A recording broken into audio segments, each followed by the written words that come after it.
রাগের সময় ধৈর্যকে প্রাধান্য দিয়ে আমি সব জায়গায় জিতে গেছি।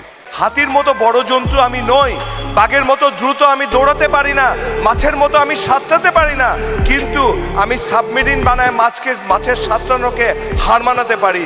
আমি পাখি হতে পারি না, কিন্তু আমি প্লেন বানিয়ে আমি পাখিকে হার মানাতে পারি।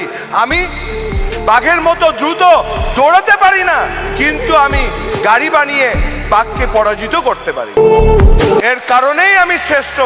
সেহেতু আমার এই শ্রেষ্ঠটাকে ধরে রাখতে হলে কে আমার সঙ্গে কি করলো, দ্যাট কোশ্চেন রিমেন ইনভ্যালিড। এই প্রশ্নটা কখনো আমার জীবনে আসবে না। আমার জীবনে প্রশ্ন আসবে, how much I can give to others. আমি অন্যকে কতটুকু দিতে পারি। স্বপ্ন কখনো ঘুমায় দেখা হয় না, স্বপ্ন দেখতে হলে না ঘুম ভেঙে যায়। আর যাদের ঘুম ভেঙে যাবে তারাই অন্যকে স্বপ্ন দেখাতে পারবেন। তো দর্শক বন্ধুরা, আজকের ভিডিওটি আপনাদেরকে কেমন লেগেছে তা অবশ্যই কমেন্ট বক্সে কমেন্ট করে জানাবেন। আর এরকম ভিডিও পেতে আমাদের চ্যানেলটিকে অবশ্যই সাবস্ক্রাইব করে পাশে থাকা বেল আইকনটি এনেবল করে দিতে বলবেন না। আর আমাদের ফেসবুক পেজটিকে এখনো যারা ফলো করে আসেনি তারা এখনই গিয়ে ফলো করে আসুন, লিংক ইন দ্য ডেসক্রিপশন। তো ধন্যবাদ সবাইকে, ভালো থাকবেন, সুস্থ থাকবেন।